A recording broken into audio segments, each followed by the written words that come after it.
Hi hello అందరికీ ఈరోజు నేను మీకు అటుకుల మిక్చర్ ఎలా చేసుకోవాలో ఈజీగా చూపిస్తాను. ఇది మనకి ఈవినింగ్ స్నాక్గా చాలా ఉపయోగపడుతుంది. కొన్ని రోజులు నిల్వ కూడా పెట్టుకోవచ్చు. ట్రై చేద్దాం.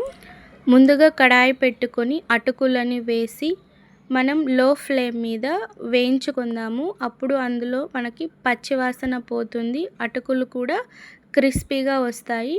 వీటిని వేయించుకొని ఒక బౌల్లో వేసి చల్లారి పెట్టుకుందాం. నెక్స్ట్ వచ్చేసి పోపు వేసుకుందాం. అందులోకి వెల్లుల్లి అండ్ పల్లీలు కొంచెం ఫ్రై అయిన తర్వాత ఎండుమిర్చి, కరివేపాకు ఇలా వేసుకోవడం వలన క్రిస్పీగా అవుతాయి అన్నమాట. టేస్ట్ బాగుంటుంది. నెక్స్ట్ ఇందులోకి 1/2 టీ స్పూన్ పసుపు, 2 టేబుల్ స్పూన్ ఆఫ్ కారం అండ్ ఉప్పు అండ్ పుట్నాల పప్పు వేసుకుందాం.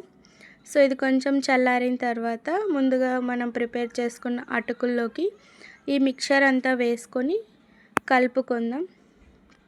చల్లారిన తర్వాత ఇది మనకు ఈవినింగ్ స్నాక్ లేదంటే ఎక్కడైనా మనం టూర్ వెళ్తాం కదా బయటికి, అప్పుడు వెళ్ళడానికి కూడా చాలా బాగుంటుంది. ట్రై చేయండి ఈజీగా.